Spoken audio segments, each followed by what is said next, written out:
Welcome back to the Convo Couch, everyone. Pasta Jardula here. Fiorella. And Jonny Sue on the ones and twos. What's up, my herbivores? Hope you're all doing good over there. Had to throw that in.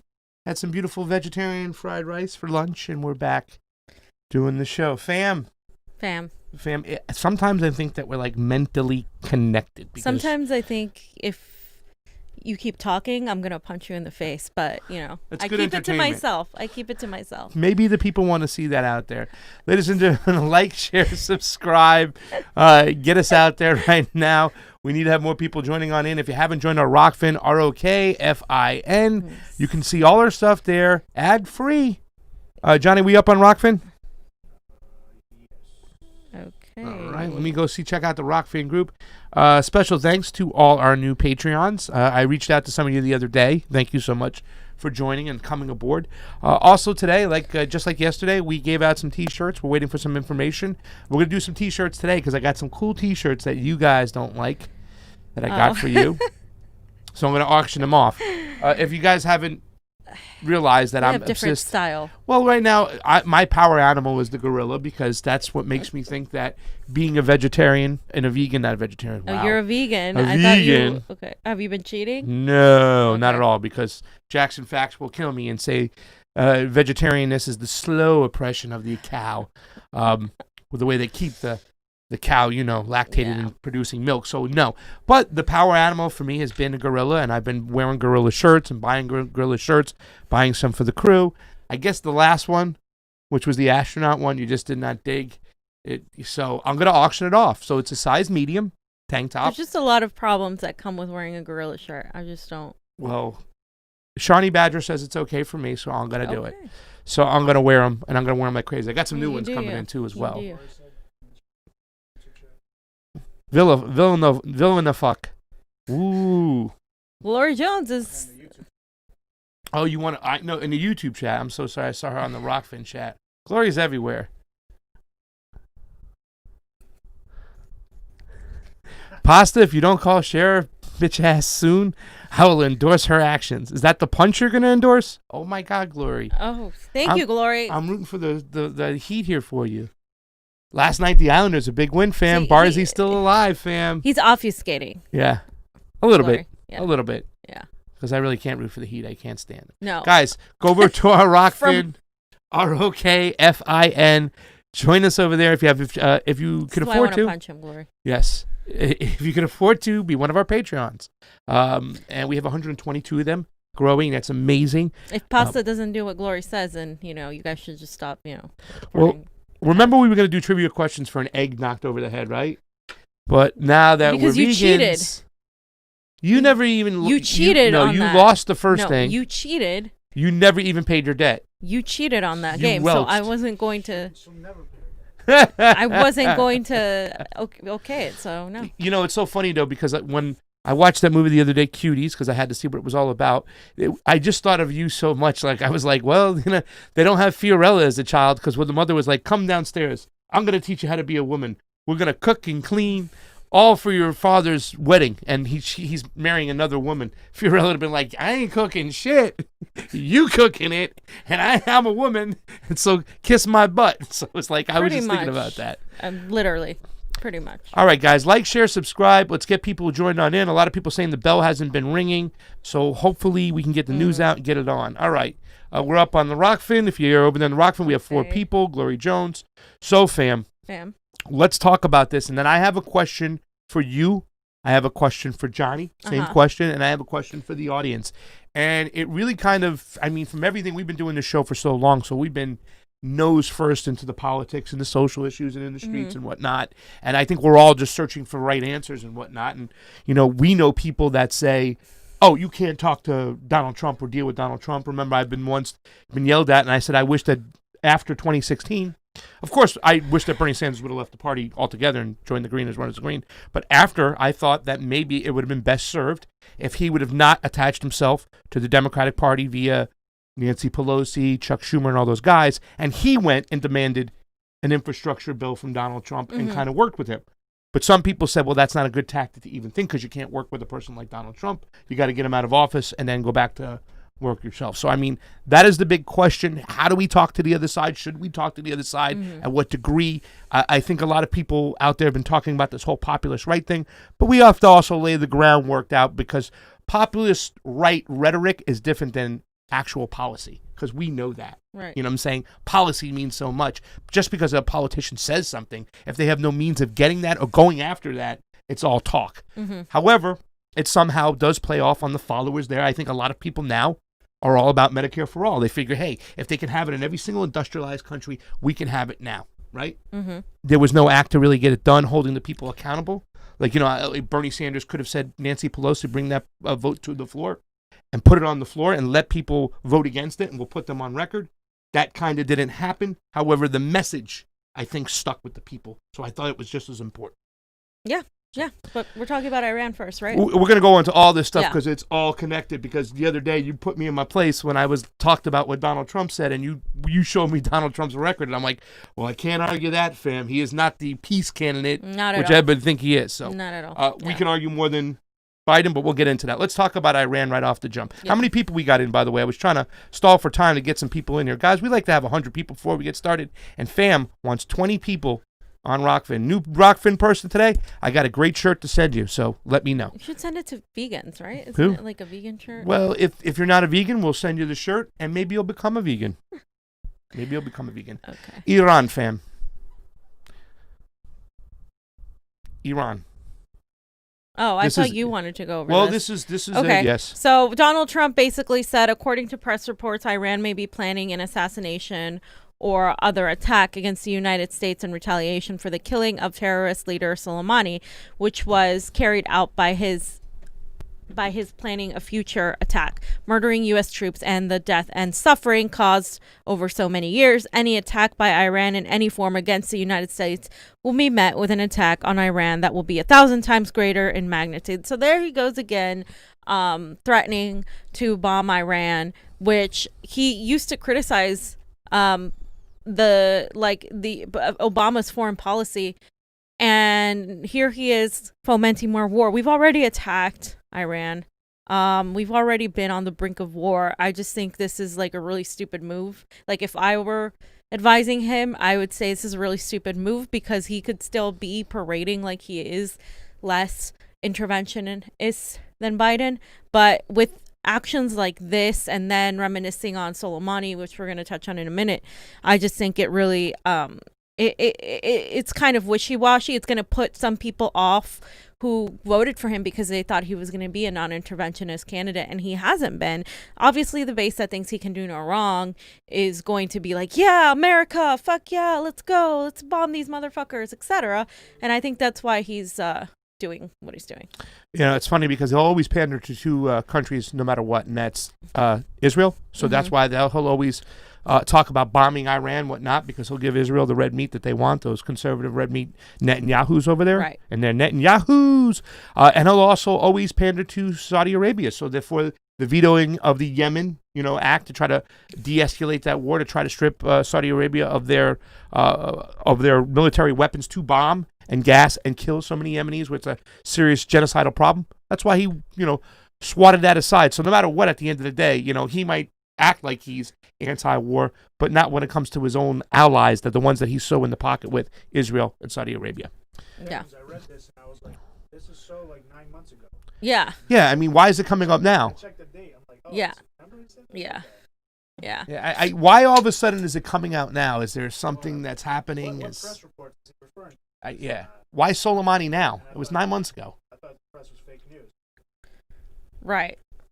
So, according to the press reports he likes or he can manipulate. Oh, I'm sorry, my mic was off. I was saying this is so 9 months ago.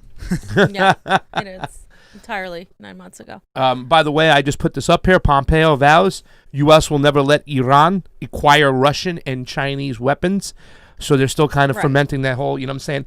For the party that was supposedly getting attacked by the Russians all the time, whatnot, and stuff. When people say that Donald Trump is nice to Putin and stuff, he's been harder on Russia when it comes to sanctions and playing geopolitics with Pompeo, with NATO and all that stuff. So let's he has been harder on Russia. Caitlin Johnston did a wonderful article outlining every single thing that he has done against Russia. because a lot of people were saying that, oh, he likes Russia, blah, blah, blah. Like, he doesn't. He's been pretty hard on them. So Yeah. there's just a lot that he's done. So now we also have Syria. Yeah. So regarding Syria, President Trump revealed today, that was yesterday, that he wanted to assassinate Syrian President Bashar al-Assad earlier in his presidency, reversing his previous denial that the issue never came up. And he said, quote, "I would have rather taken him out. I had him all set up. Mattis didn't want to do it." And that was him referring to Bashar al-Assad. Yeah. What do you think that's about? Well, I don't know. It's kind of like his mentality, this mafia whack you guy kind of like, Right. you know what I'm saying? I don't know if he thinks that it's going to be less troops, which will keep him more politically safe from those libertarians that he thinks he can get over Biden. Therefore, I don't know. It was kind of that tactic. Like, remember, Obama was like, we pulled the troops out of Iraq, but here comes the drone warfare. Well, maybe he's trying to do a different type of method of just whacking leaders to keep them in line. I don't know, once again, but he was like, I do have a tweet in here, fam, that shows right below that, back in the days, Trump, look what he says here, though. Sarah Abdullah, many Syrian rebels are radical jihadists, not our friends, and supporting them doesn't serve our national interest. Stay out of Syria. That was in 2013. But Yeah. now the presidency comes along, the military-industrial complex gets your claws into you, you know what I'm saying? I think that's what it comes down to. I think every president for a very long time that hasn't responded and hasn't agreed with the military-industrial complex ends up dead.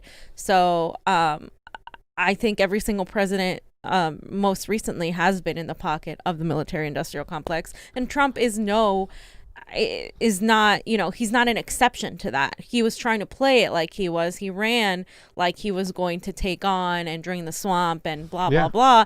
But his actions, his policies have shown otherwise. So again, if you were voting for Donald Trump because you thought he was going to be an anti-interventionist, just the argument's dead. He has been extremely interventionist, not as much as Obama was, but he's definitely been no angel when it comes to the military. He's definitely listening to the military. He definitely armed himself, surrounded himself with people like Pompeo, like some of the most Bolton. Lord Bolton. Yeah.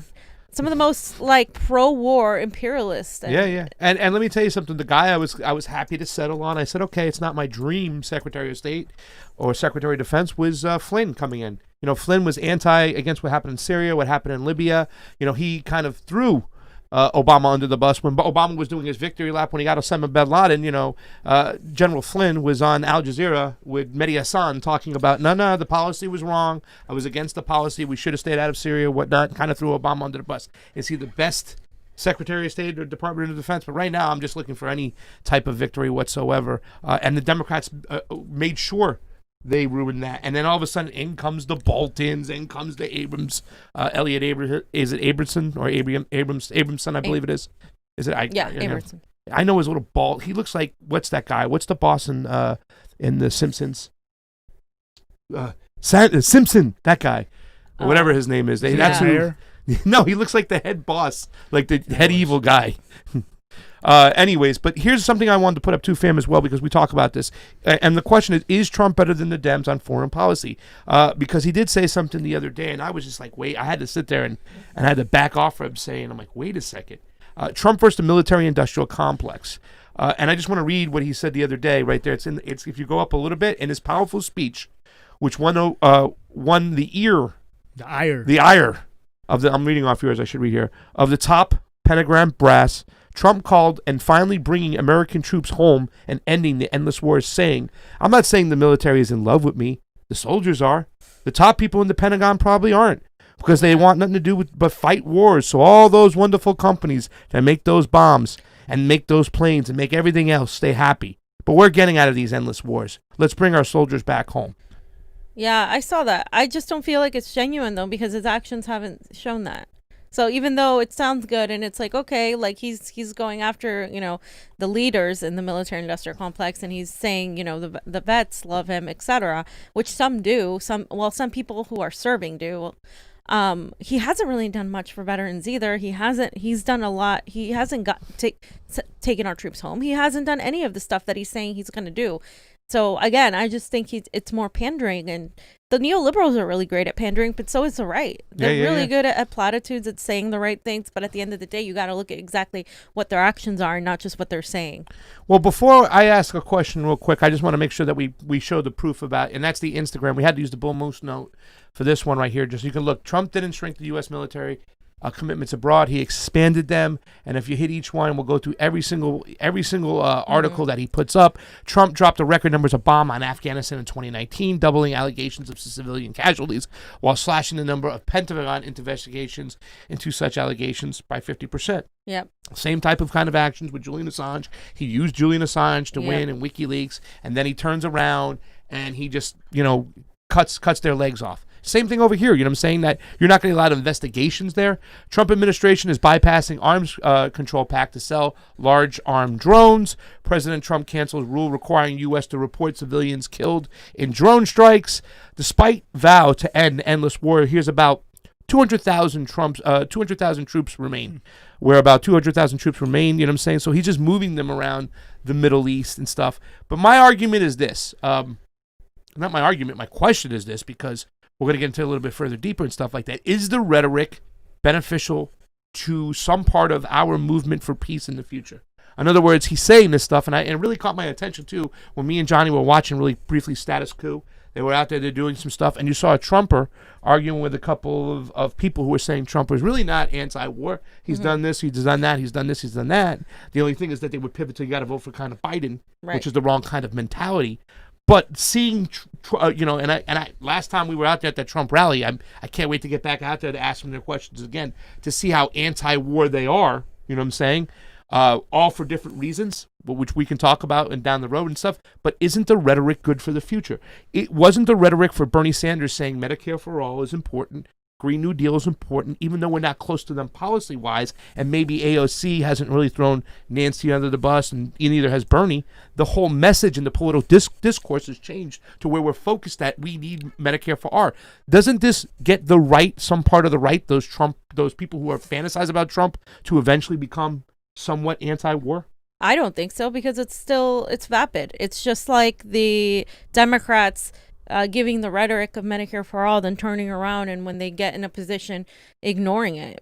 I think it actually does more hurt, in my opinion, because you're putting it out there, but you're not really doing it. So the Democrats can come back. Look, he's putting this out there, but he's not really doing it. It's both hypocrisy on both sides. I mean, I think if you ask those Trump people if they're anti-war, I don't even think it's about them being anti-war as much as them being don't want that money being spent abroad, and they want to put America first. I think that's the Republican mentality for being an anti-interventionist, is you don't want the money to be spent elsewhere. It's rather than like how a lot of the leftists see it, is we don't want to kill people abroad. Also, yes, we're wasting a lot of money that we could use on resources here. Yeah. So I think that I don't think there's the same exact thing. I think they're a mix of that, those Trumpers. They're a mix of both. Like, they're compassionate people, but they're compassionate about our troops. They're not compassionate as much about the lives. Are they compassionate about our troops, though, if they're sending American them to troops, war? I think they are. But they're not compassionate about the bombs that are dropped on people over there, whereas we're compassionate on the left of everybody, and then the libertarians are just fiscally like, you can't do this. We don't have the money, and it's going to come back and bite us in the ass. However, I still think, and I remember that guy who was in the wheelchair with the sound piece that they had Joe talk through this time, when he says, I believe in Medicare for all, and Joe's like, I don't.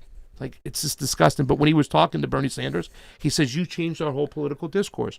Right now, when you look at the Seattle fans we have, Medicare for all is at the top of the list. It's a compassionate thing. But that's coming from Bernie Sanders, not Donald Trump. It's two completely different ideologies. Well, that's what I'm saying. But he didn't do what's necessary to even move the needle to get that done. I mean, he tried, but he's like one guy. If Trump wanted to pass to be anti-war, he's more in a position of power to do it, because he's the commander-in-chief. Yeah. So it's not. Well, commander-in-chief's got much more power over foreign policy than they do over getting Medicare. Right. That's what I'm saying. And you're right about that. Yeah. So and stuff. But once again, what I'm saying is that all of Bernie's followers now realize the fact that Medicare for all is important. It's done all over the world, and even though it wasn't done policy, the political discourse has changed. I think you can see the same thing on the right, and that's all I'm trying to say. If Trump does this, he's one of the only people, because when Ron Paclone, if he was on the show, he would always argue that Trump is the same type of Republican as the other Republicans. In policy, yes. In rhetoric, no. I think that rhetoric is important because it's going to change some people on the right to get out of that war mentality. It's just going to make them more nationalists, though, not necessarily more anti-war. Johnny, your thoughts? So basically you're saying that because Bernie talked a lot about Medicare for all, it's in the front of everybody's minds. Mm-hmm. I would say Trump doesn't talk as much about getting out of wars as Bernie talked about Medicare for all. Absolutely. I'd say also that Trump has the power, like we said, as commander-in-chief, to be able to actually do something about it. And I'd also say, and I don't want to generalize, but a lot of his hardcore supporters don't give a shit about anything. They're just supporting Trump, and that's it. And I also want to go with the fact that most people don't watch politics, especially those in the parties. Democrat, they don't look at policy. Democrats and Republicans, they don't look at policy. They're looking at character of a person or whatever, how they make them feel and shit. They're not looking at any policy. They like that he's bold and says things. So to think that people are actually looking at policy, I mean, I'd say a majority of people, and especially the very vocal ones, are not looking at policy at all. And that's just my opinion. Yeah, I'm trying to search for something positive here with the rhetoric. We can talk about the negative rhetoric that he's been spewing since day one. I mean, absolutely. I mean, we're trying to find. I'm talking about this one particular situation and stuff like that. Seeds from a rotten apple or something. Yeah. And this is the thing I wanted to talk about, because here's the article that's creating a lot of buzz, fam. And Glenn Greenwald, and this is something we need to talk about because we're at a crossroads here. You know what I'm saying? Isn't the right-wing populism just fascism? Was that? Now, I think the thing that really kind of set off Greenwald is he felt like Sagar was definitely not, fascist whatsoever. And I think this word fascism, and what can be technically true, whether we get Vosh about it or not, is a way to kind of put a wedge in to say you can't talk to the right no matter what. They're fascist. Even this new populist right that might have like stuff that's which I think, and I'm going to tell you what I think as a populist right.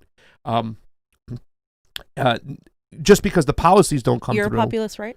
No. Oh, I thought you just said. Of my opinions of what. Okay. Because their argument isn't right wing populism just fascism. That was the argument, and they kind of went into this. And Glenn Greenwald really made this line with the author. He's saying, "Well, isn't it important that we go talk to these people?" Who's the author? Right? Can you? You were talking about Nathan Robinson with the suit and the glasses, Nathan that J. dude Robinson, and whatnot. Yeah, Nathan J. Robinson. Right. And Nathan J. Robinson is pushing Joe Biden. Is pushing people to vote for Joe Biden. Yes. I think he's very weak on foreign policy. I think him and current affairs, it's a very Dem socialist type of ideology. But I tend to agree with Glenn Greenwald a lot, but I also feel, well, I'll wait till you do this and then I'll explain. Okay. Does right-wing populism exist though? That is the question. We've been all asking that all the time. What do you mean by right-wing populism? Can you define it first? Well, this is my definition of right-wing populism. I believe it is rooted in libertarianism. It's a form of people on the right that have a lot of libertarian views. In other words, they believe in less intervention. Right-wing. Yeah. It's ruled in right-wing libertarianism because there's also left-wing libertarianism. Yeah, I mean, all the libertarians are now like on the right, though, in America. In America, yeah. in America. Yeah. So, I mean, the Libertarian Party did come out of the progressive movement, and a lot of people don't realize that and stuff. But I believe it's libertarians are obviously fiscally against intervention. Progressives are compassionately against it. And this is where that right wing populism, they're nationalistic. Yeah, they're nationalists. They're nationalists. You know, they are anti-elitist, which is another thing. Like the whole are they though? They are. Their whole thing is that Hollywood and all these elites, but they get the wool pulled over their eyes. This is when they say that they don't want to tax them more. That's the whole thing. They don't want the generalizations also. Yeah. Well, they want like a flat tax. They don't believe in tax loopholes and all that stuff. So how can they be? But that's the whole thing. Well, they're anti-elitist, and the point that they think that the people running things up top, like the Democratic Party, Hollywood, and whatnot, that are against them. Now with the tax cuts, that's the whole problem. Donald Trump sold it as I'm sorry. Donald Trump sold it as I'm lowering your taxes, but at the same time, he gave the elites freaking tax breaks that the people on the bottom didn't pay attention to. So that's when you can say the wool's pulled over their eyes. They're against the security state. You know what I'm saying?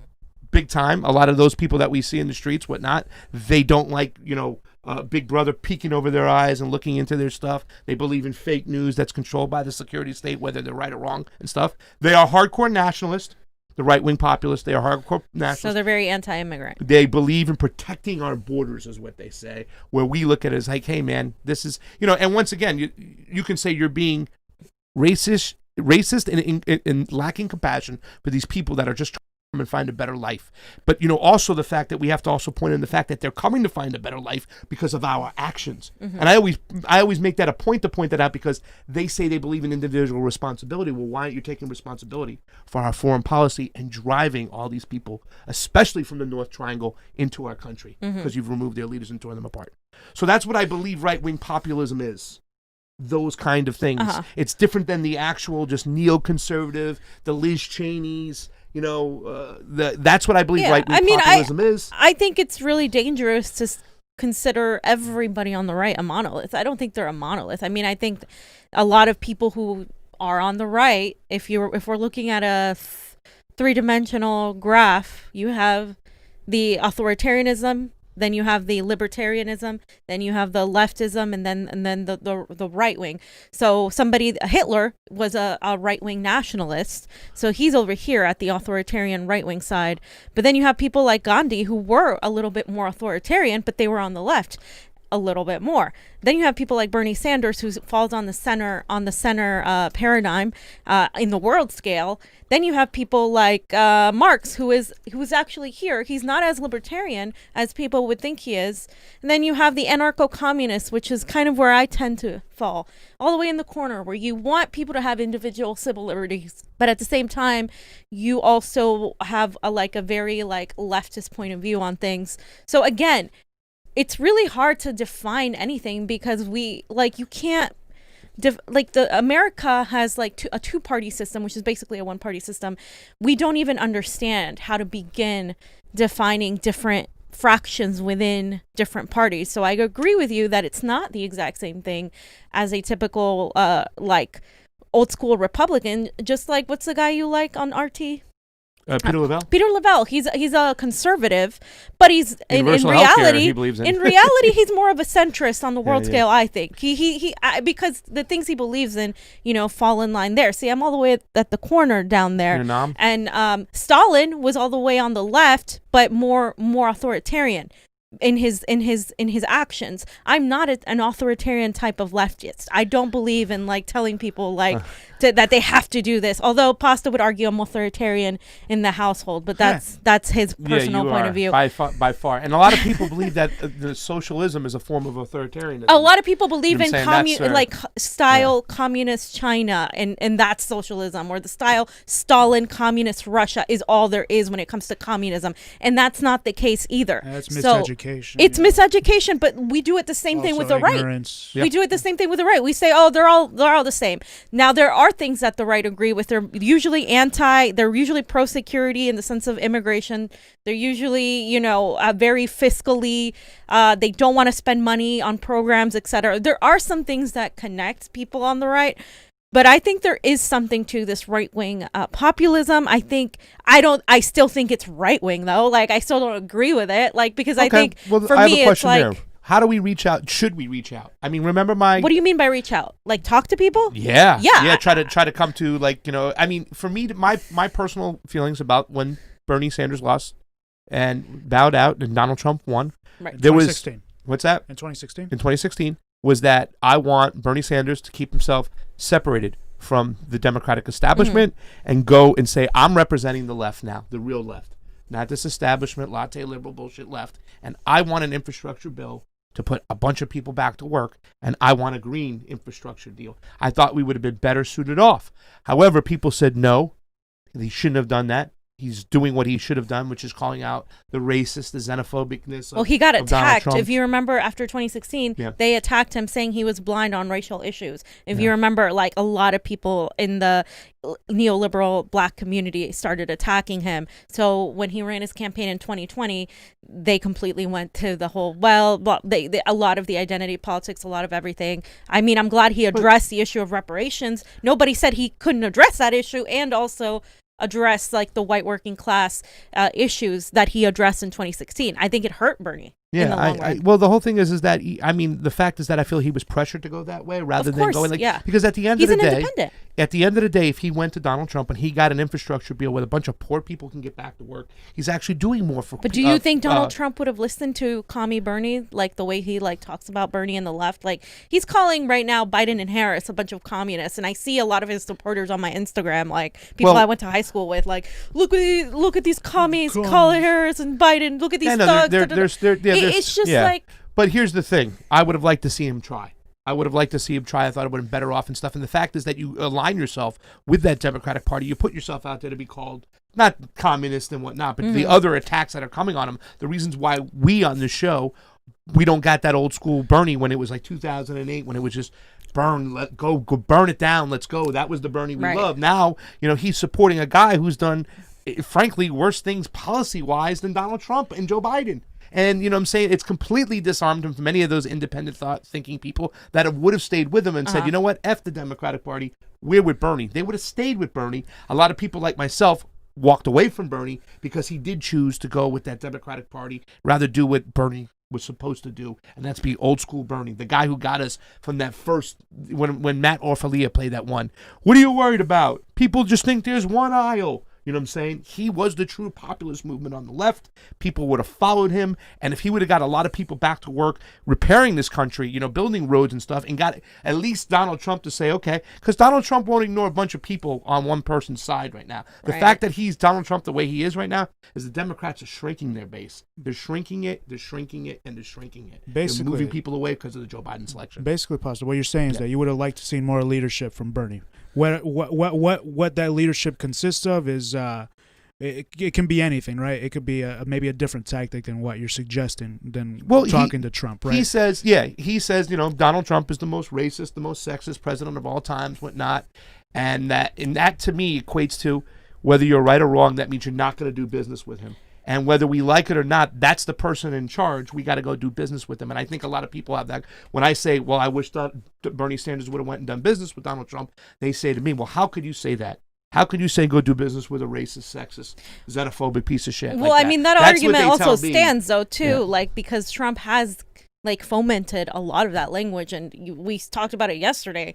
That anti-protester rhetoric, that violent looters rhetoric, all these things. He has been fomenting that from the start. That was his little, click. That was what he was doing. So I can see why some people don't want to talk to him.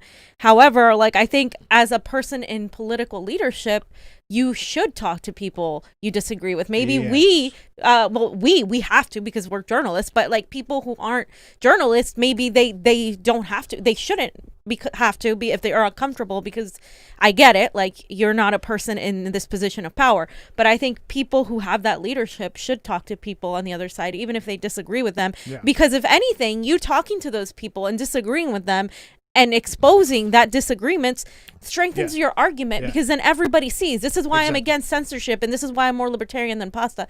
But on the left is because I don't believe in censorship. I was having this discussion with my friend Tina the other day. She thinks, well, too many people have the power to say whatever they want, and they shouldn't have a platform because they're lying. And I'm like, yeah, they're lying. It's really shitty that they're lying. But we actually had this same question yesterday. Yes, we should have a commitment to veracity, but at the same time, that is less dangerous than the effects of censoring people, in my opinion, because the moment you censor somebody, people don't see what those people are saying and how wrong they are, because they're not going to have me arguing against a right-wing nationalist and telling you this, and that.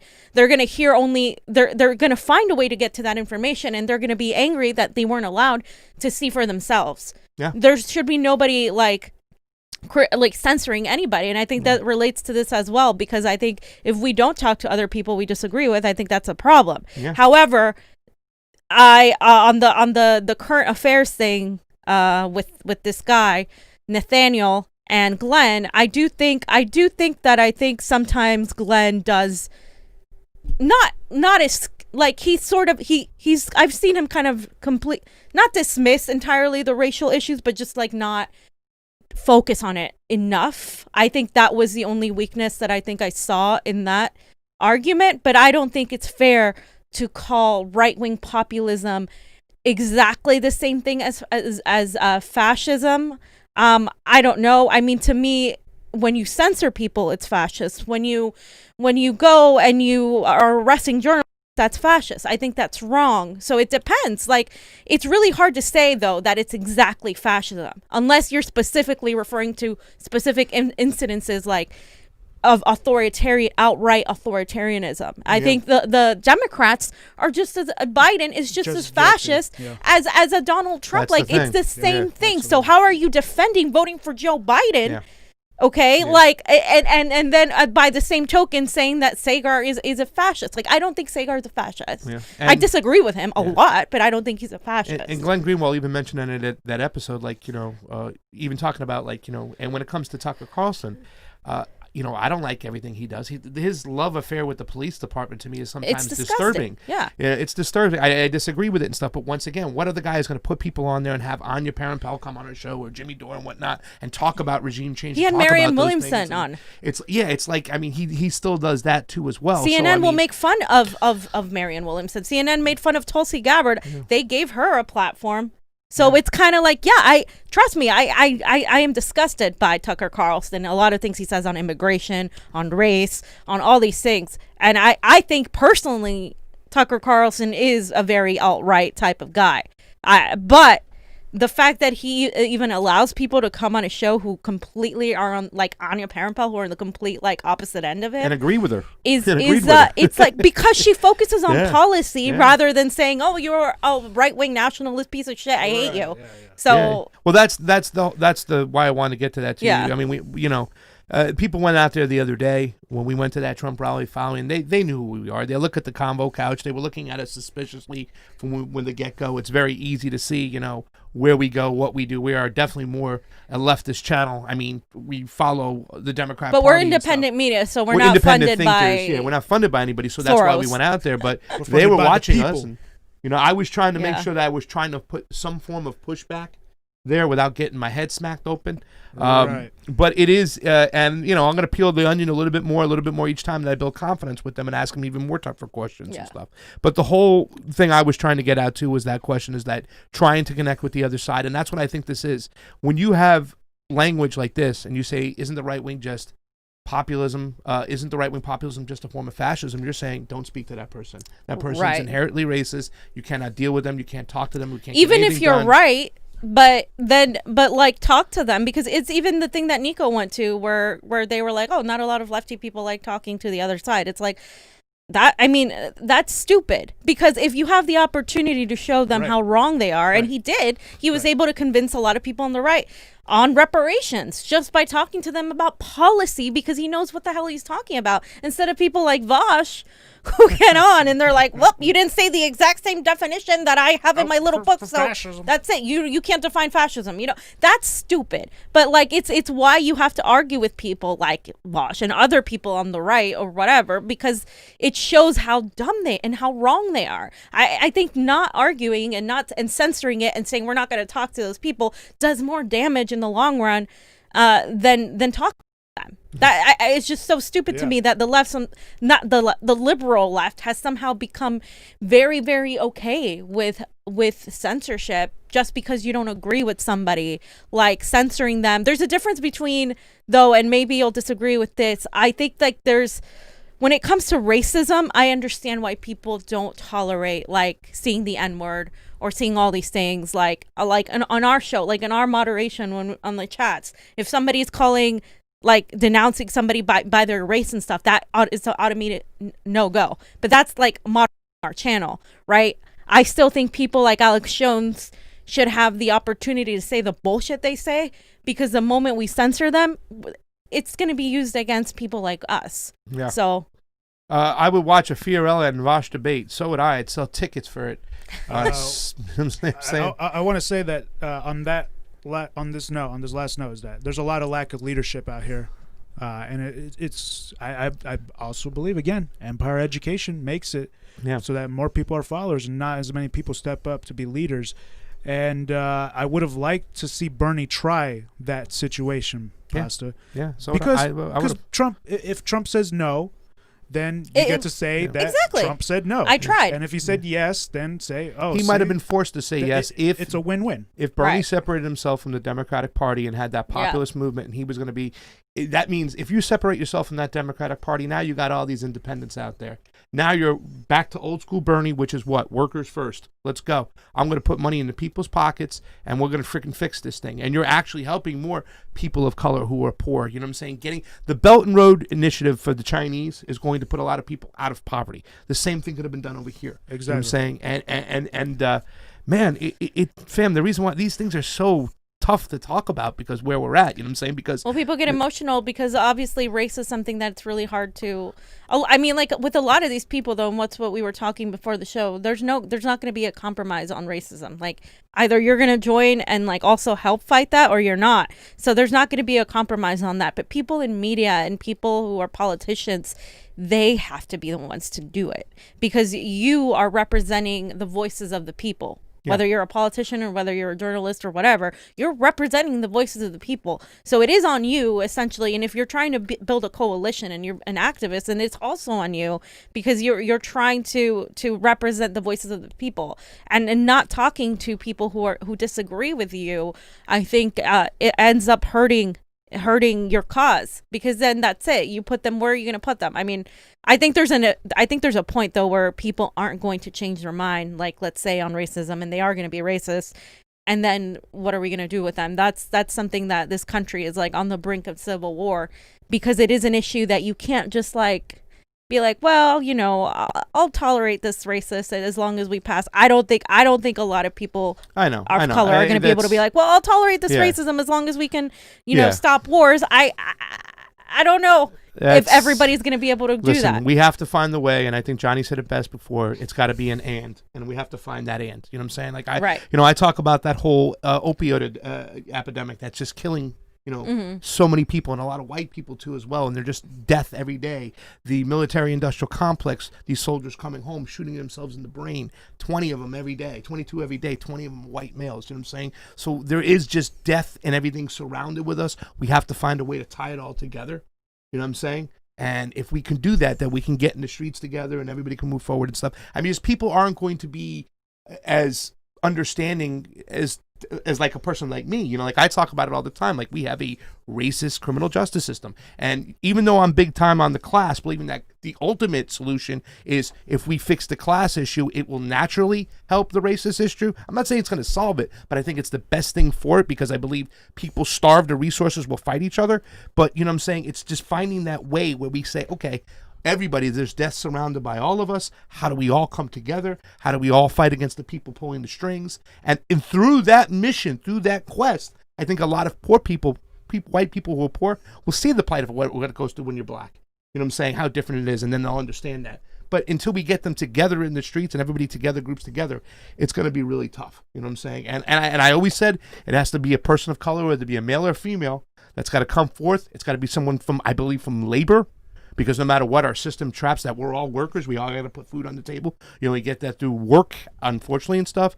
So I'm waiting to see that leadership come forth and whatnot. Not to dismiss the other thing, fam, because we can't dismiss it. And I think we just got to find that right balance. And this tactic right here, to me, is pushing people away by saying right-wing populists are nothing more than fascists. Well, it's just incorrect for me. It is pushing people away, but I think it's just really it's a sensationalist title. That's the word I was looking for. It's very sensationalist, and it's geared towards fear mongering more people, and dividing more people. I think it fear mongers a lot of the left to say no, I have to vote for Biden because that's what they're trying to do. That's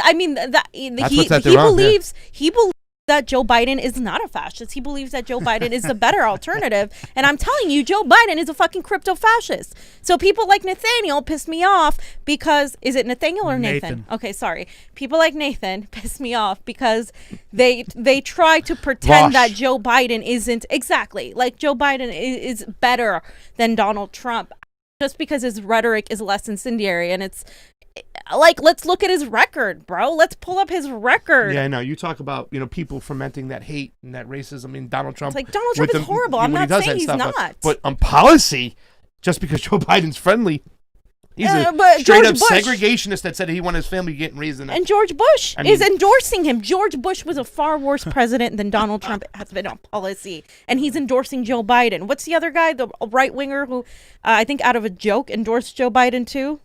This right-wing Not Schneider. You're talking about. nationalist. I know who you're talking about. Yeah. Like, it's insane to Oh me yeah, the that happened. yeah. But it's I like, got that dumb and they ass. bragged about it's it. just hilarious to They me. bragged about I'm it. saying he did it because maybe By the Joe way, Biden's more Gloria more was- racist. Richard Spencer. Yes, Yeah, Richard Spencer. That's who it is.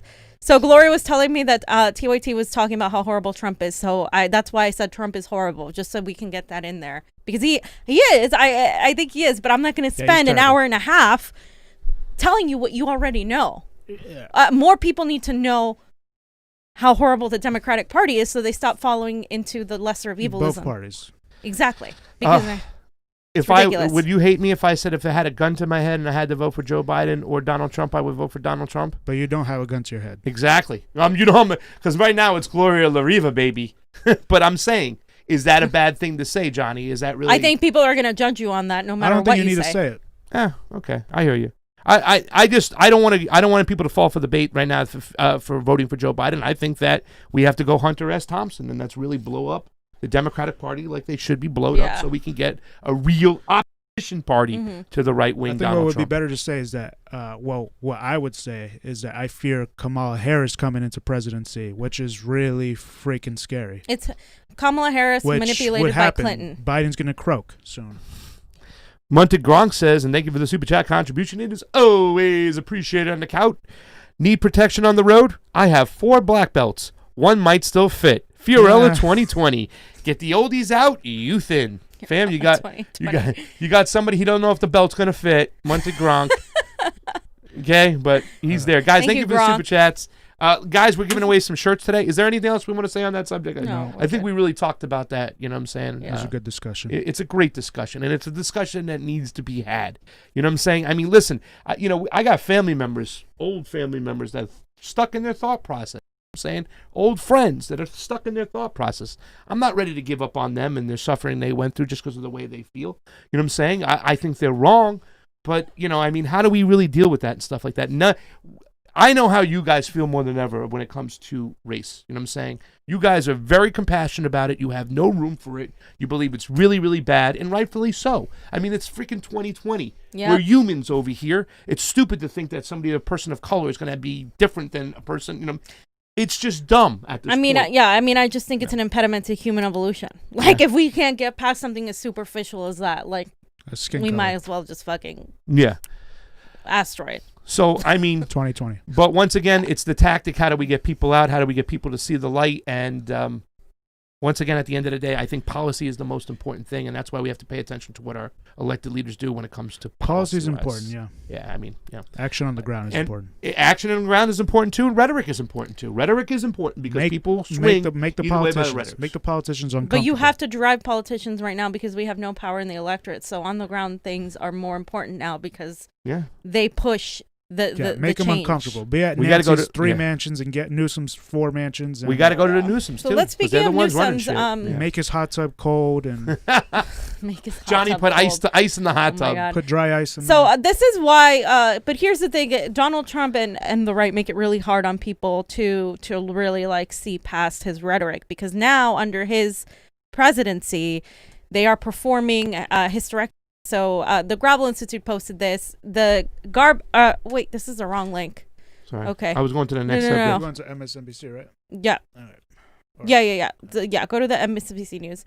Gotcha. Okay, so the mass hysterectomies are being performed under ICE, and this is happening on Trump's watch. But of course, obviously, it's bigger than Trump. Like, I want to highlight the fact that DHS created ICE.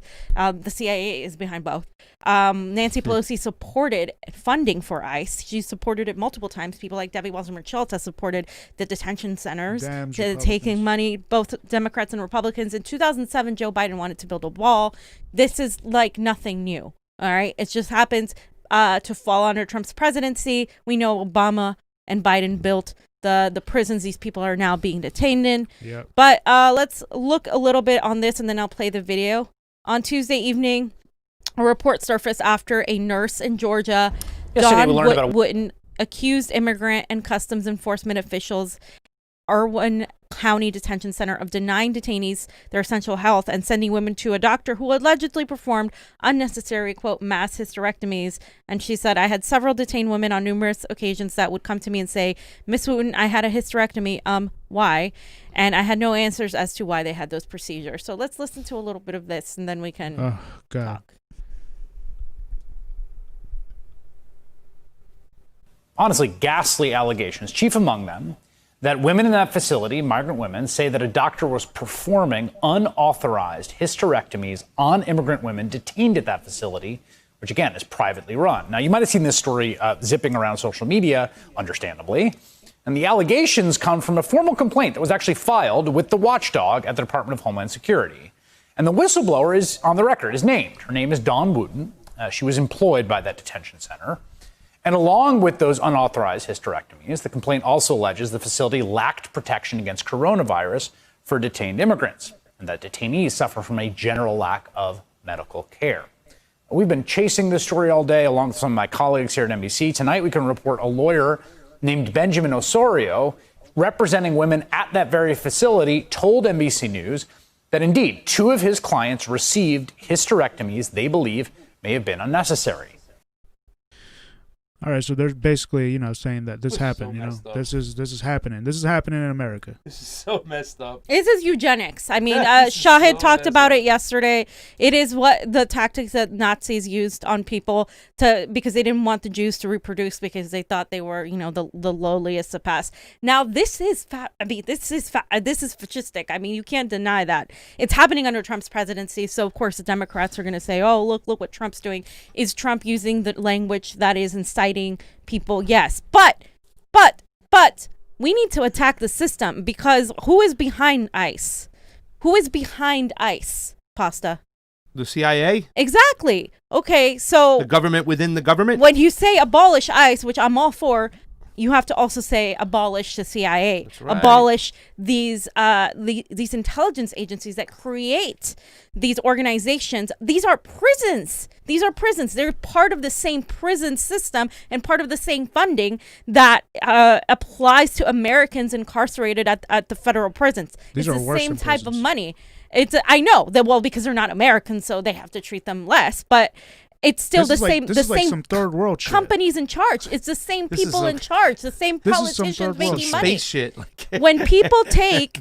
When politicians take money from these defense contractors, these prisons, because what they call them detention centers, but they're prisons. You stop voting for that politician. Why is a Democrat who takes money from these people going to be any better than a Republican? They're perpetuating that because it's a business now. This isn't about them caring about people. This is about a business. This is about that. Now, these people that are being hired, just like the cops that are hired often, what is that criteria for hiring these people? These are people that respond to authoritarianism really well, that simply do their job. These are people that don't have the training to deal with traumas from immigrants that have been, they've been going through this whole thing. Like when you're, especially an illegal immigrant, you're coming through the caravans, you're crossing rivers, you have all these traumas that are coming. Women are often raped in the process. We've been to Tijuana. Johnny's been to Tijuana with me too. It's disgusting. Like the way these people even get here, only to what? And why are they running away, Pasta?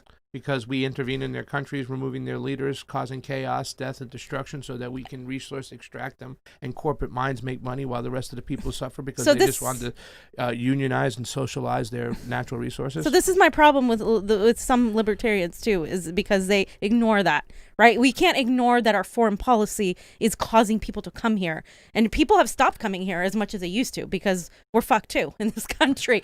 But like we can't ignore that the reason we have immigrants and the reason people are coming here is because of our actions in the past. And so we should facilitate it and have a path to citizenship.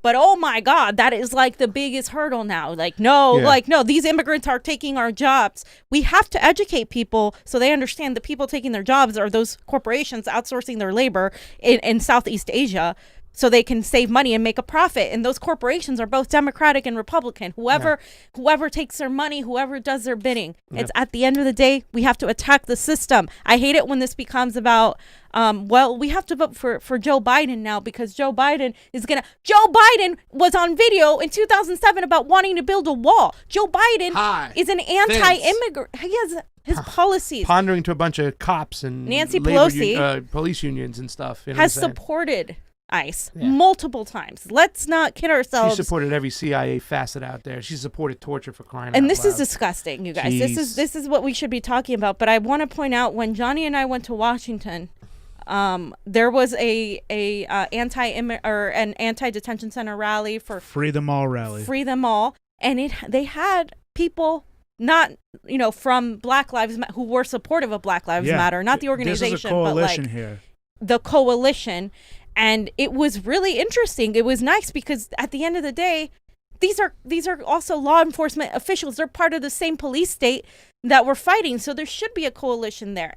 And that's what I want to see more. Coalition building for the immigration activist people, from the people who support Black Lives Matter, from whatever eviction people fighting for against the evictions, from every single facet, because these are the same agencies that have put people down for ages. And these are the agencies that make people think that white working class people, that these immigrants are taking their jobs when that is not the case at all. They always kind of make that argument that who are you going to support, a veteran homeless on the street or an immigrant illegally coming into this country?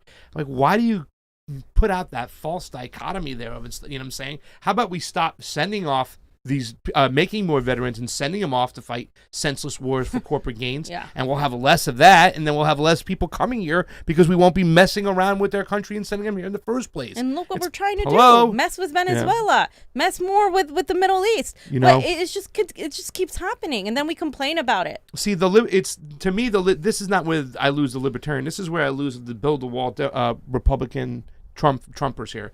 When they say build a wall, security, and somebody asked me when I didn't, we weren't filming, but I was off the side, and they're like, Convo Couch, how do you feel about building a wall? I said, I don't feel about building a wall. I said, you don't even need a wall. Guess what? If we stopped intervening in Latin America, you won't need a wall. But we went over there, we removed Manuel Zelaya, we support dictatorships in El Salvador. We did it 9/11, Chile. We do it all the time. We have, what I'm saying, they in Guatemala, they nationalized that banana. That was their bloodline, selling bananas all across the country, and it gave money to the people for education, healthcare, whatnot. Yeah. We couldn't have that, so we had to go over there, take out their government, put the UFC, which is the United Fruit Company, which became Chiquito or Dole and all those companies. So now individuals make money off those resources while all those people suffer, causing death and destruction. And where are they going to come? Here, because we've destroyed their country. Because we said, no, you can't nationalize your own fruit. And we don't want people just north of you seeing what it's like to get free education and health care. It's not even free. It's just allotting our tax money. Instead of using it to build bombs and war and stuff, let's use it for what we need it for health care, for our own health care. And guess what? Americans are starting to leave America right now because it's so screwed, our country right now. Yeah. Jonny, anything else on that? Fan, let me just tell you, when we went to this rally here, I was like really pissed off. Like, I really wanted to just like break open that gate and just let all of them free. And then, COVID happened, and you hear about all the stuff that's happening, that they're not getting any medical help. None. And then, and then now you hear about these hysterectomies, and it's like, what the fuck is going on? And missing children. By the way, for all those people who care about child sex trafficking, this QAnon, is like literally like. Can I say something? Like last week, remember about a month ago, like they found all those kids in a trailer park for sex. You know what I'm saying? None of that was played on the left, right? It was played all over the right. Now this situation, Fox will ignore this. Won't say anything while you have it played all over on the left. It's like both sides will just politicize any type of thing to use it for their advantage, rather than they're both an issue. They're both. If you're for Save the Children people, all my new friends out there that I met at the Trump rally, then you got to be against this shit right over here. You got to be against them separating children and whatnot and causing death and destruction, because it's our missiles, our bombs, our weapons that do this. You have to be for that too. You know what I'm saying? And on the left, God bless you, you can't ignore the child sex and pedophilia. You can't ignore it. You can't just say QAnon and walk away from it because people that support your We'll talk channel about that. are That's invested peak- like the peak Clintons and all that neoliberalism. other stuff. You can't just say that shit. And that's what I'm saying. Both sides just take what they want, they run with it, and they Yeah. politicize it. It's all problems are connected, people. Did you just have something to say about the Gravel Institute here? No, that was it's the wrong link. It's It the was- wrong one. yeah. Okay. My bad. Oh, we got some super chats. Real quick. Go ahead, buddy. Real quick, the last thing is that I saw this post on Instagram. It was the Future Left. It said his name is Marendra Amin. He performed mass sterilization on vulnerable See? immigrant women. This is staggering abuse of human rights. A whistleblower complaint filed Monday by several legal advocacy groups accuses a detention center of performing a staggering number of hysterectomies on immigrant women, as well as failing to follow procedures meant to keep both detainees and employees from coronavirus. Wow. And this is what they wrote. This is the man who performed mass sterilizations on women in our state-funded concentration camps where vulnerable people continue to die from neglect and overt abuse. F this person. We can not only control morally what we ourselves do, and he decided to be a bioweapon instead of a cog and that's a big word. Cog and I can't say that. Machine. Where are you looking? Coggin and Oh, I didn't see it. uh, Oh. I've never seen that word ever. Anyways, that's why I just wanted to show that because it looks like they found a dude who was doing the he should be held sterilizations. accountable for that because Let's see if he gets held accountable. Well, they're not going to hold him accountable. or whoever told him Exactly. That's who's going to be Right. whoever ordered that Yeah. shit. I'm sure he willingly did it. Here's the thing. GEC812, thank you for the super chat contribution, says it's U.S. citizens too. A boy, 16, forced to take estrogen while in L.A. juvenile hall, developing breasts, which will affect him for the rest of his life.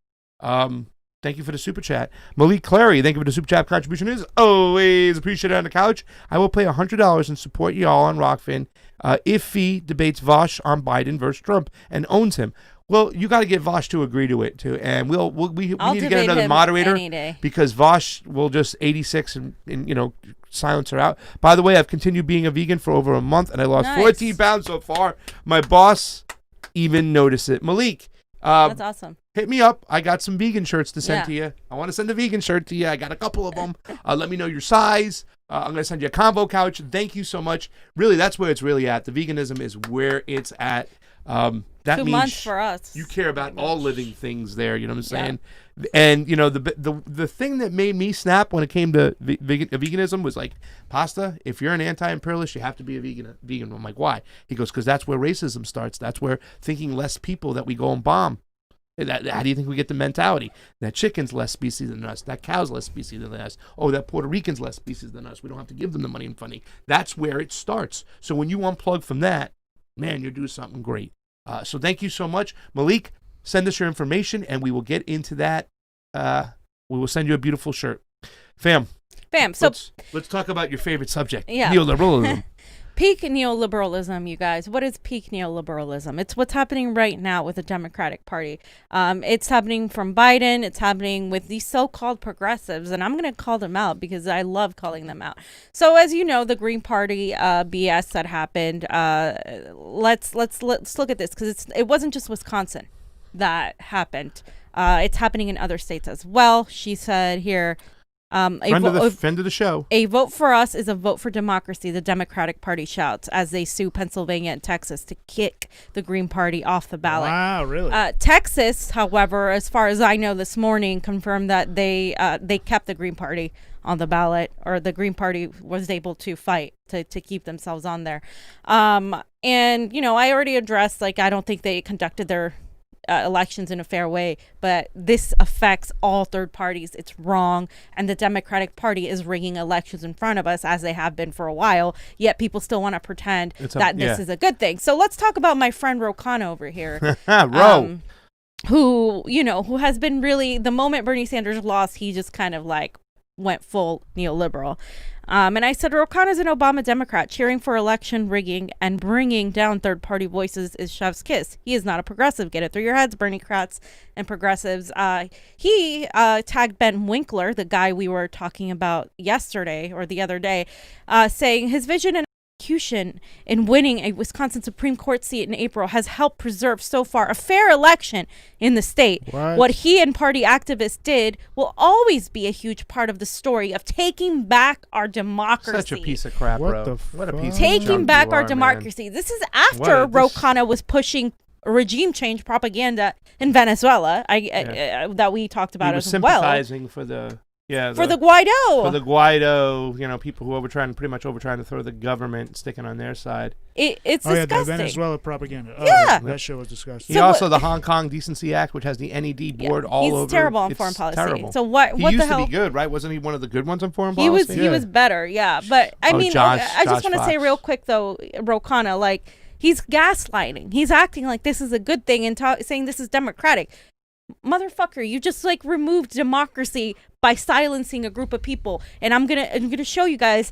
A lot of these people have been saying they're gonna vote for Donald Trump now out of spite. Can we talk about this idiot here? So this idiot, we helped on an event he organized here in Los Angeles Don't a say while we. ago. Well, I did. Okay, years ago. Yeah. Josh Fox, Black Lives Matter. You can't say you're Black Lives Matter if you're supporting Joe Biden. I'm so sorry. Republicans are helping Greens stay on the ballot in swing states. This should tell you all you need to know about both. Oh my God. I'm not Blame it telling on you the what to Republicans. do. No, blame it on the Greens and the Republican. But Yeah. he's using the Greens as a reason to blame Republicans. I'm saying that the Green Party U.S. is willing to work with racist fascists Oh to my deny the majority, gosh. the popular vote. Nobody's denying the popular vote except you because you're scared you're going to lose because your candidate's a shitty motherfucker. Collaborating in swing states to deny democracy is their game. What? That's not democracy. That's gaming the system. Collaborating in swing states to deny democracy is their game. That's not democracy. That's gaming the system. That's what I'm saying to you because that's exactly what you and all your little cohorts just did. You're manipulating the whole system to say you're saving democracy, but you're completely excluding the people's voice who don't want to vote for either fascist. They want to vote green. Let them fucking vote green. Why are you pretending this is a good thing? And he's just discussing and talking about this. And he said Howie Hawkins teaming up with racist fascists to deny the majority of popular vote. Howie Hawkins is is not even left enough for these people. Ugh. Like that he made people uncomfortable because he was parroting Russiagate, and you're trying to paint him as being a Republican when he's falling right in line. Not a Republican. He's trying to say he's a racist fascist. Once again, that whole you cannot talk to the right. What principles are these? You're the one who's Oh my working God. with a racist These are fascist. disgusting. You're teaming up Disgusting. with These a are really racist fascist, disgusting. Josh Calling- Fox. I've always said this about this clown when he talked about Jill Stein back in the days. Oh, yeah. This guy's a phony. He's always been a phony. He had one good issue, and Susan Sarandon propped him up. I wish Susan Sarandon can go back and unprop him up because this guy's a clown. He's always been a clown, and his work sucks. Go back to your hole, Josh Fox. And he wouldn't have gotten his work if he wasn't a privileged man whose parents had a lot of money, were able to fund his fucking shit, by the way. So I just want to say this, though. I could have my disagreements with Howie, so could Pasta, but the guy's not a freaking fascist. Are you kidding this me? guy's denying Are you kidding me? options for people to vote for. That's all it is. It's not even about, this isn't about Howie Hawkins. This is about the fact that the Green Party, they're trying to paint them as helping Republicans because guess what? This is what they did 4 years ago. 4 years ago, they did the same thing, tying Jill Stein to Vladimir Putin and saying, oh, she's helping Republicans. He was spewing the same fucking shit 4 years ago. See, fam, too, it's like, I'm not a violent man, too, but there's certain, like, little dweeby white boys that I really want to punch in the fucking nose. Eric Swalwell is another one. I just want to punch him right in the fucking nose. Excuse my French, Mom. Sorry for cursing. And hi, Mama June. But I want to beat the crap out of freaking Josh Fox sometimes. He's such an asshole with the things he says. Really, I just want to just knock him once right in the friggin' nose sometimes. Not violent. Just would like to do it in my dream. In a dream. I'm just going to, I just said, you don't have to show my tweet because we basically went over. I just said I was going to expose these people because they're dumbasses. They're dumbasses. Oh my gosh, those tweets are terrible. I know he got a lot of people going after him. Thankfully so. And here we go. Theo is with Addie Barkin is an Elizabeth Warren Democrat. Okay, remember this guy Addie Barkin who has this condition where he's pretty much like always has to go to the hospital. I think it's is it ALS. What are you promoting when you say the Green Party is a spoiler? You need a spoiler to let your neo-fascist policies come in, your neoliberal policies? So he said, pouring in, you assholes. He said, hallelujah, best news of the day by a mile. Absentee ballots in Wisconsin can be mailed as scheduled now. Plus, there will be no Green Party spoiler on the ballot, so the choice will be crystal clear. Fascism or democracy. They're still Trump just pushing or this Biden. shit. They're still pushing this crap. So, I mean, this guy was supporting Bernie initially for Medicare for All. Then he turned around and was kind of like toying with Elizabeth Warren. Then eventually he came on to Joe Biden. But this guy has ALS. And I said something along the lines of, you just commended a fascist, meaning Biden, commended a fascist act, because it is a fascist act. What the Democrats just did is fascist. That rigged these elections. I repeat, you're cheering for fascism. And for what? A man who sees you on your deathbed because he has LAS in the middle of a pandemic and denies you Medicare for all. How the mighty have fallen. Because you know what? This guy, Joe Biden, isn't going to give you, Addie, or anybody else Medicare for all, even if you're dying, even if you have a condition where if he goes outside, he could catch COVID and die, or whatever. He could catch anything because he has ALS, and he's more susceptible to dying. And you're still gonna pretend Joe Biden isn't a fascist, that you're voting for democracy? Attention, neoliberals! Joe Biden is a fascist. Repeat. Joe Biden is a fascist. Vosh. Joe Biden is a fascist. But he doesn't fit the criteria. Joe Biden is a fascist. I mean, it's just so disgusting how the mighty have fallen. Wow. It's disgusting.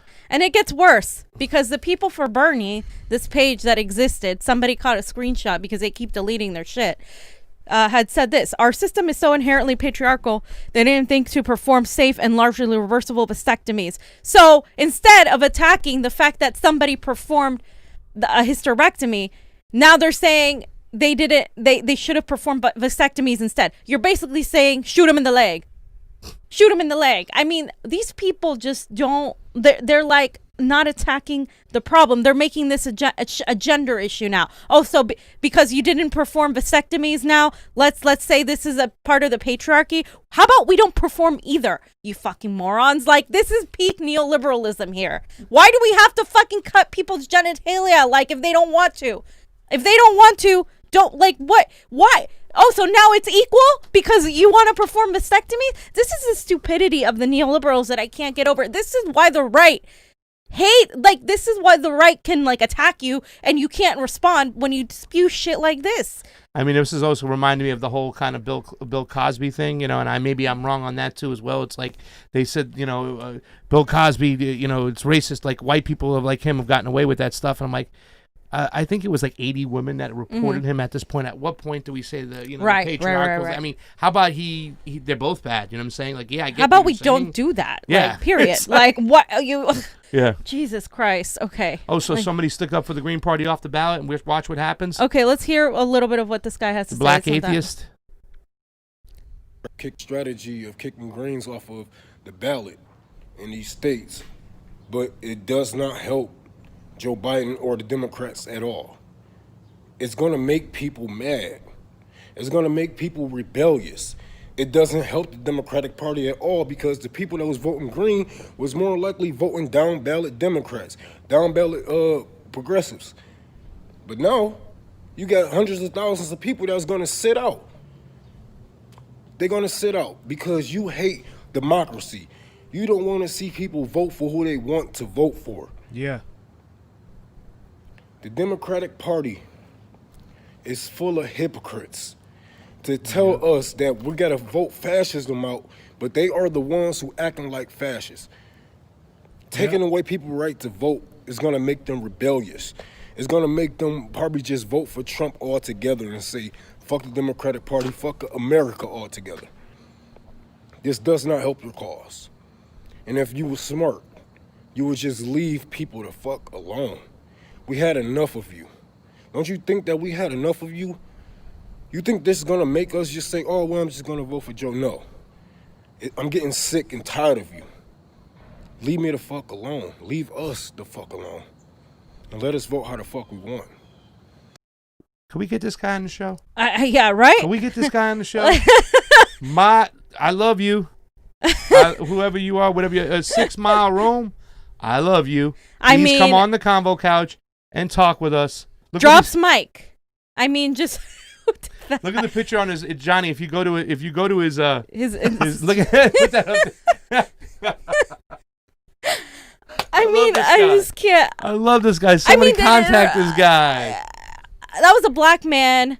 People who say I'm privileged for not voting for Joe Biden. That was somebody, a person of color, who freaking because they'll say, oh, you don't care about what Donald Trump is doing.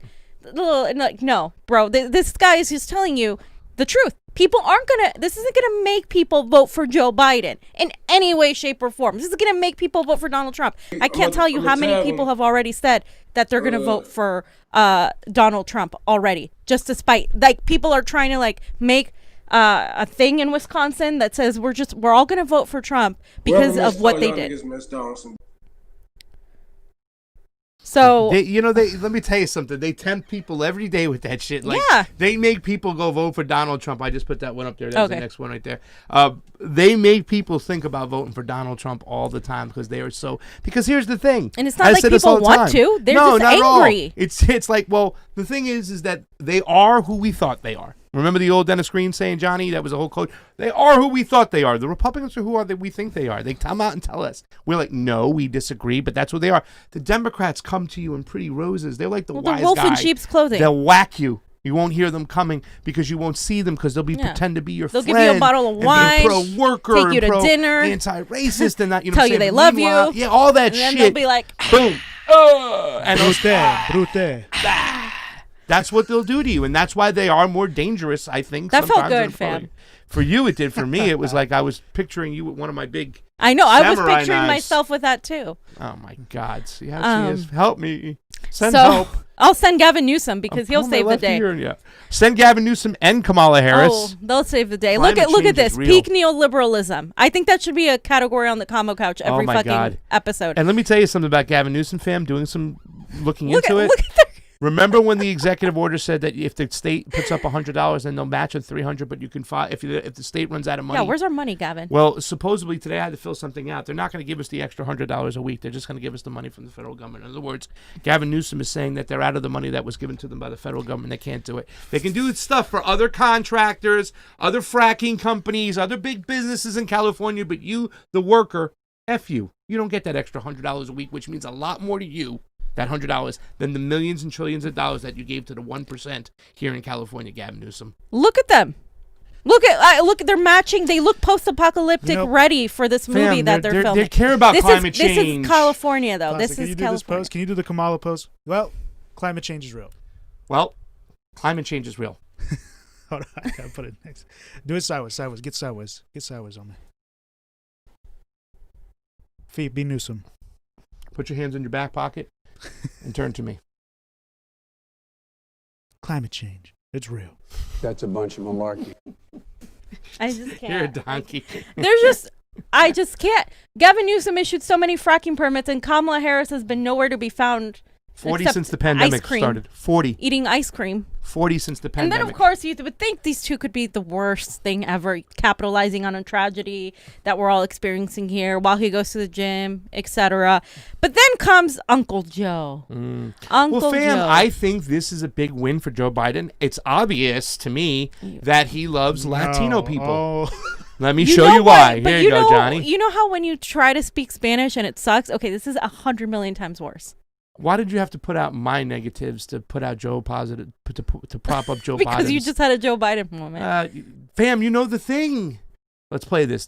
He loves Latin people. I can't even play the Despacito song. You got to do it. You got to do it. You can't play a little bit of it and just cut it? I just have one thing to say. One thing to say. Hang on here. There you go. Okay. There you go. So he starts. In and out real quick. He really played Despacito, this donkey. Look at even the person who's doing the sign language is laughing. But this is what the Democrats give you in a nutshell. They give you lip service. Remember Cornel West? Lip service. Joe Biden is the Milli Vanilli of politics. Lip service, brother.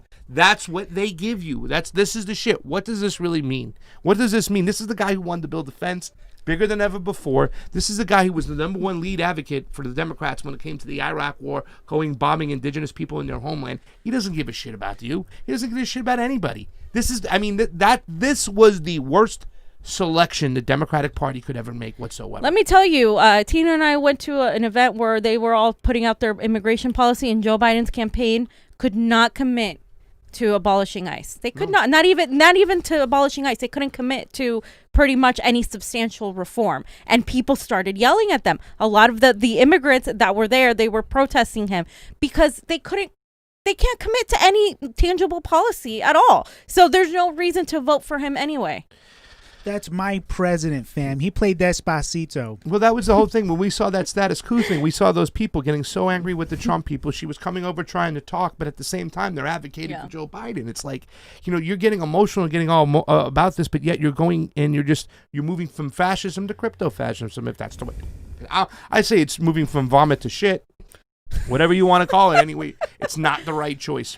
And then let's talk about a really progressive channel. There. It's right there. Okay. I just wanted to say TYT is progressive as can be. Oh, yeah. Okay. So the Young Turks and their affiliates are the embodiment of the moderate white liberal that Malcolm X and MLK feared.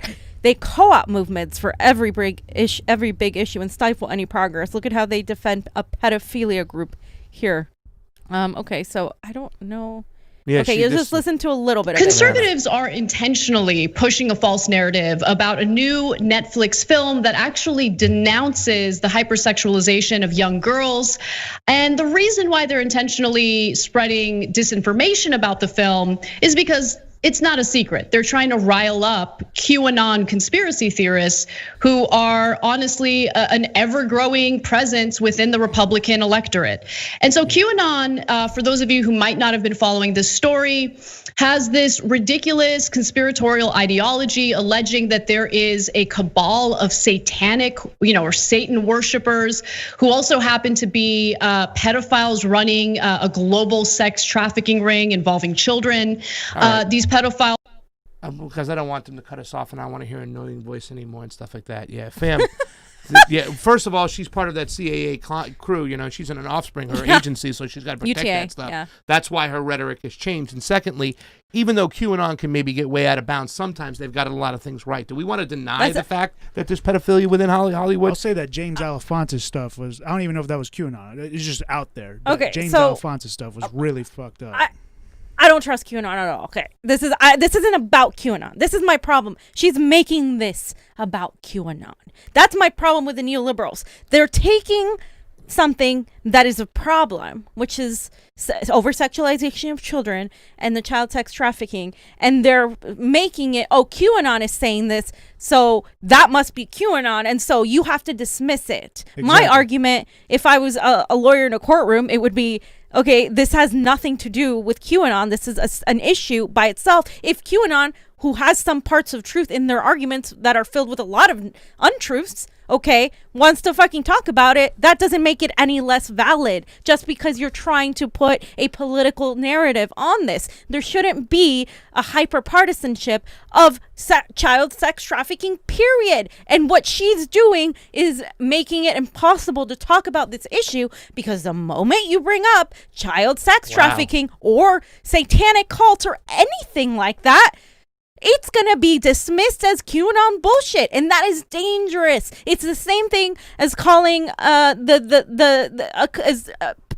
naming everybody as a fascist when you refuse to say that Joe Biden and the Democrats are also being fascist. They're censoring left and right, just like the Trump administration is. They're all complicit in all of this. So you are she's politicizing an issue that is a real issue that shouldn't be politicized. But here's TYT spending all these hours talking about QAnon, talking about how awful the right is and how awful Trump is, and they're not even talking about Assange. They haven't mentioned Julian Assange for one fucking goddamn second. Why? Because It doesn't affect them because they're part of the elite neoliberal media. Katzenberg. They are MSNBC light for Katzenberg progressive. and- That's yeah. all, flat out. Yeah. That's the only reason they're not talking about it. And I want to talk a little bit about this movie too. Well, again, and here's my main problem with it. Once again, it's like they put the theocracy in there. Like, look at the theocracy. Look how they're treated. Women are treated in other countries. How awful it is. Whatnot like that. And then they kind of turn to this mechanism that is normalized and glorified. And I don't give a shit what you're saying. They always try to make it look like,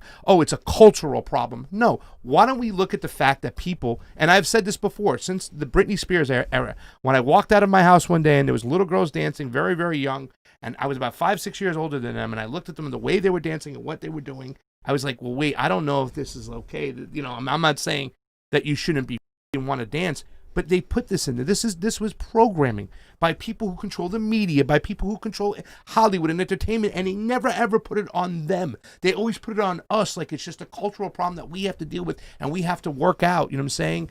What she is saying is completely wrong, because not only did they normalize it, they kind of glorified the act. And I had a problem with that. I'm like, all right, listen, this is not just about the sexualization. This is the actions they're acting to as well. And they're okaying the way they're acting as far as their tempers and the way they handle things. And they made them look cool. And everybody wanted to be with them, these type of girls and stuff. So, I mean, I have a hard time with censorship.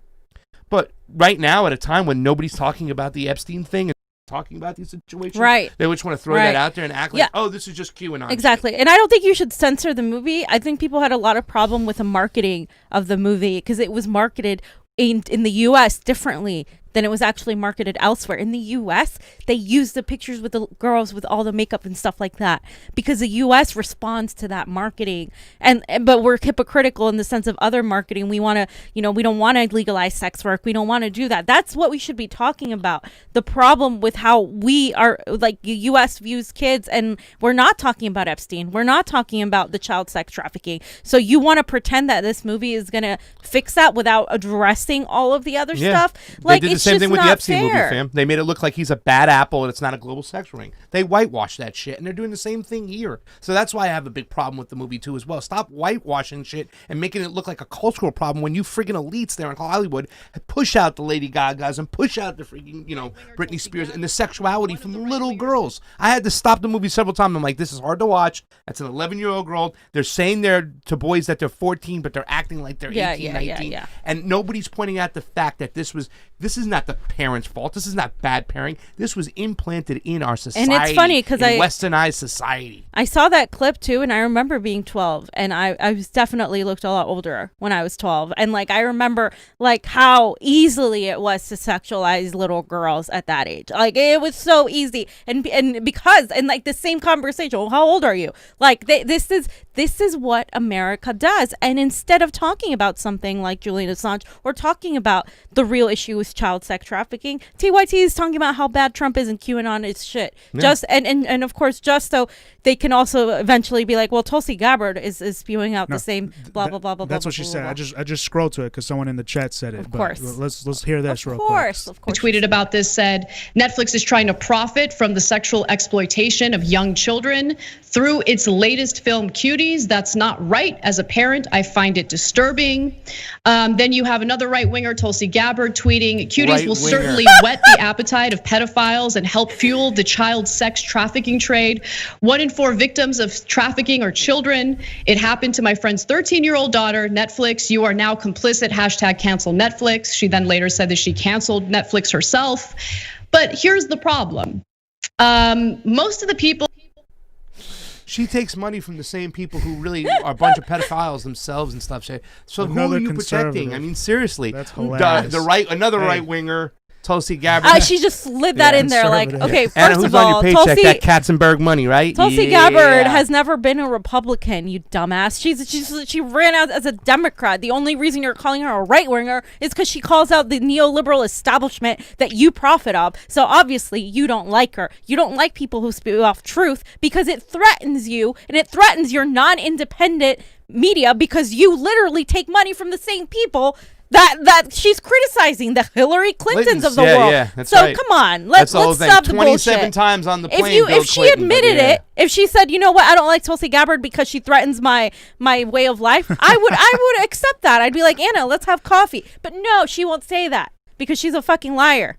Anna is so old I'm news. Guys. I'm just trying to find that tweet where they have the voting record of Tulsi and the squad members, and they're like 97% on the Oh yeah, same but she won't say voting anything record. against AOC because AOC is a goddess, and you have to worship her.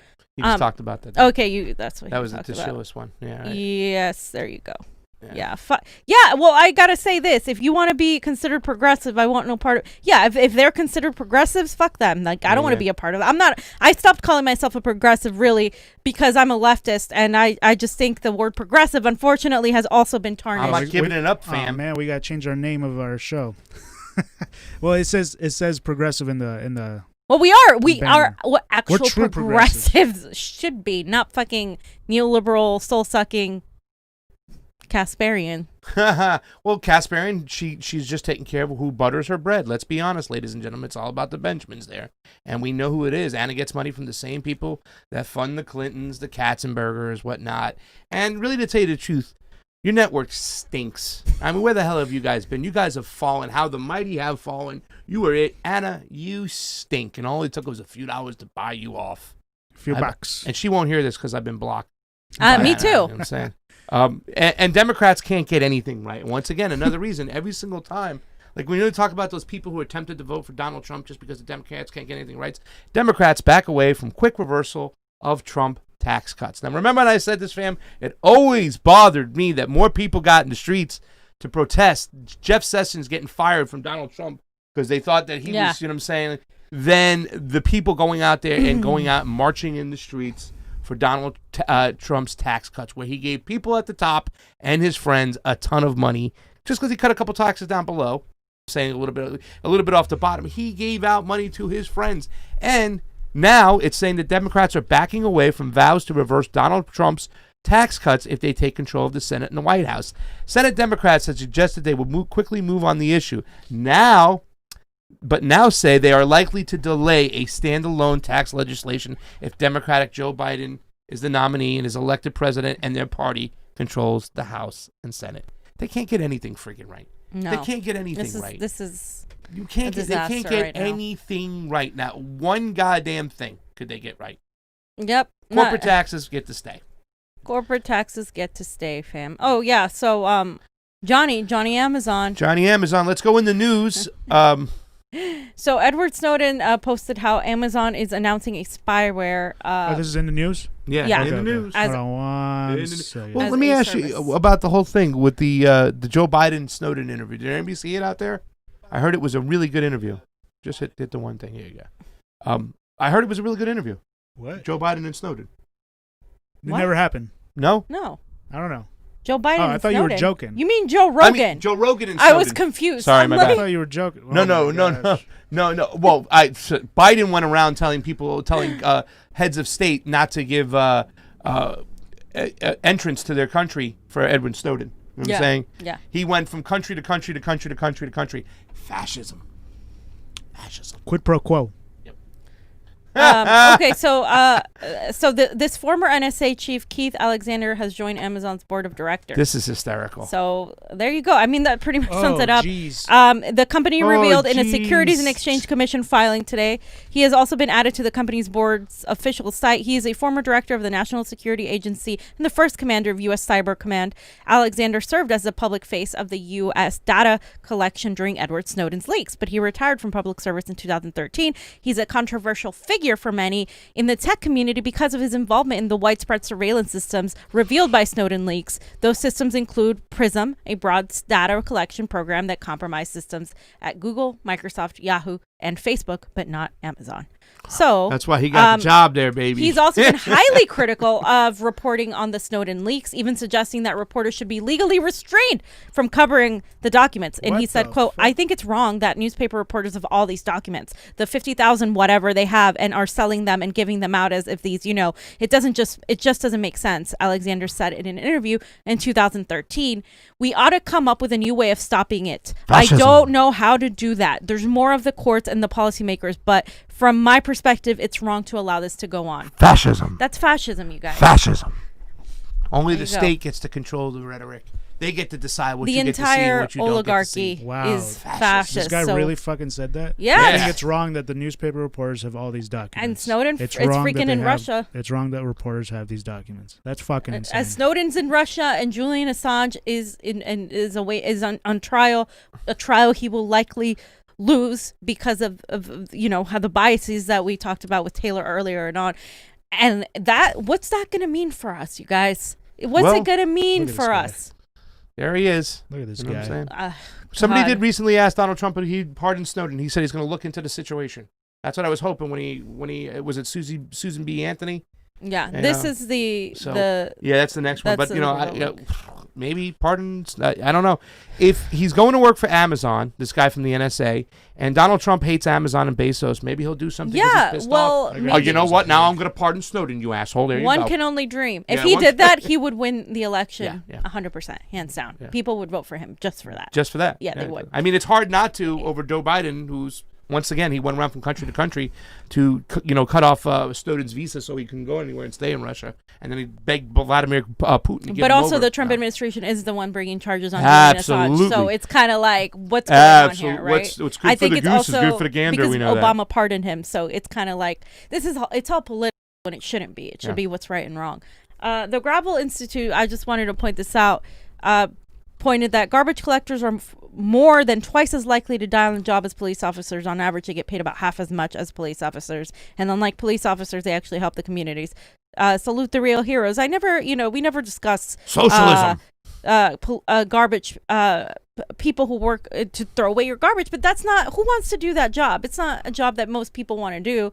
I think they should get paid more. Well, that's the whole thing. There's a lot of people who took pride in those jobs and Yeah. stuff because they used to Because pay they used to decently. pay decent And in the fact was, it's benefits. important. You know what I'm saying? Back in the days, 40 years ago, we would pay the street sweeper a lot of money. Yep. And I'm not talking about the ones that are just moving around I'm talking about the ones that get out there with the hands, do a lot of work. Our garbage people, our people who handle the dirty parts, Yeah. the septic tanks. Let's pay them a decent wage. Let's give them health benefits. They're for society. That's the whole thing. It's like when people go, "Oh, I'm anti-socialist." Okay, so you want to get your own company to get your own garbage thrown out? How would that be? What if you live in an area where it's really far away? They're going to make it thousands of dollars to take out your garbage. I bet you believe in socialism then. Yeah, that's the thing. People have been just brainwashed to think socialism. We have Brainwashed. socialism in this country, in public Brainwashed. schools and a lot of things, but We have Yeah. socialism, yeah. We do. We have a quasi. Bernie used to say it. We have- we have a quasi-socialist country already. And if you don't like me, you can go to 330-3030. I'm Joe Biden running for senator. I ask you, give me a good look. If you don't like it, vote for the other guy. But I ask you, give me a good look, fam. We got to give a shirt out today. Who didn't get a shirt? On the ROKFIN, Larry Jennings, did you get your shirt? Andrea, did you get your shirt? Pishman, did you get your shirt? Who else? I think Holly Horn she got her shirt. We know Gloria. I have another shirt to send you. I don't have your address, so maybe we can hang out and stuff now that you're back in Cali. But I have a brand new shirt I made for you, Convo Couch in Raiders yeah, colors. Glory. Black with Corner the silver. pasta. Give him your list of demands. Yeah. Okay. Really? We need to give out a shirt. So Really quick, I want to show this, what Nico posted the other day. Freudian slip. She's already admitted it's going to be her administration. Oh yeah, A Harris administration together with Joe Biden, in quotes. Look at this. You need to make sure you have a president in the White House who actually sees you, who understands your needs, who understands the dignity of your work, and who has your back. A Harris administration together with Joe Biden as the president of the United States. The Biden-Harris administration will provide access to $100 billion in low-interest loans and investments for minority business owners. We will she did provide Freudian slip there. No, she did it on. I feel like she did it on purpose. Her mind. Pasta. No, she did it on purpose because you can tell she's reading off a transcript or something.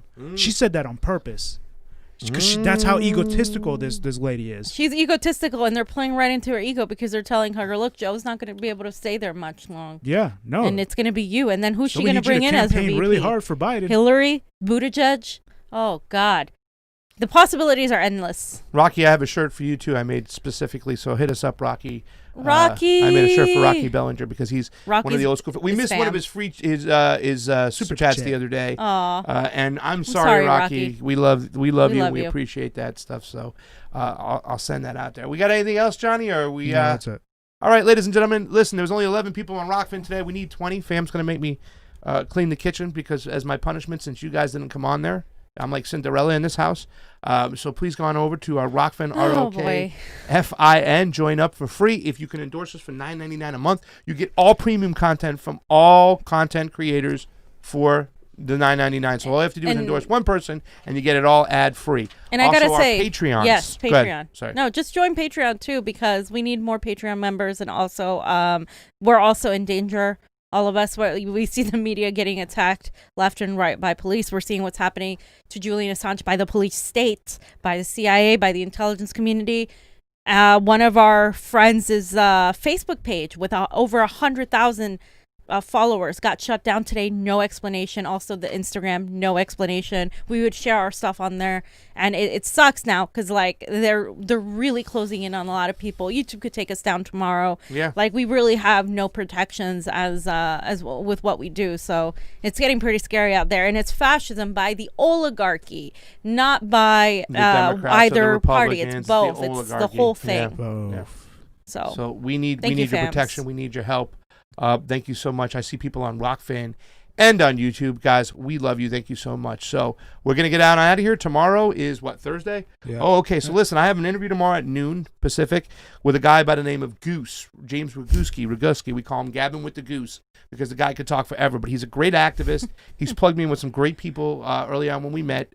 He was also a Tulsi crap, but he's good on two different things. Number one, he's great on healthcare, and number two, he's great on third party. So tomorrow he wants to talk about a drug called ivermectin, and he doesn't want to get into the whole political debate about it. He wants to show us how we can take individual responsibility, that's the libertarian side of him, get ivermectin, and be able to protect ourselves from the coronavirus, if in fact we're at risk of getting that. So tomorrow, joining us at noon, will be Gavin with the Goose, and we'll talk about more of that stuff on that. And I just want to say to Andrea in the ROKFIN chat, you just gave me an idea for a shirt. We are opening a merch store soon. So you just gave me an idea. Mala smoking the weed. So and we're gonna have our PO box up soon. Yeah, we're gonna have all that stuff. So you guys can send us. We do have a PO box now, so you guys can send us mails and. Yeah. But don't send us like crazy shit. Just like yeah. You can send me crazy shit. We know what I'm saying. Yeah, don't just email us. You can email us at any time. Whatnot. We're gonna get all that information out there to you guys. Thank you so much. Don't send us to Belmarsh Prison. That's all. Oh my lord. We wouldn't go to Belmarsh. We'd go here to the one in Virginia. Which one? What happens if England wants us extradited and they did the same thing to Julian Assange? Just have to go over here. No, our own government would take care of us, fam. No shit. Come on. All right, ladies and gentlemen, we're gonna get on out of here for Pasta Jardula. Fiorella. Johnny Sue on those ones and twos. Convo out.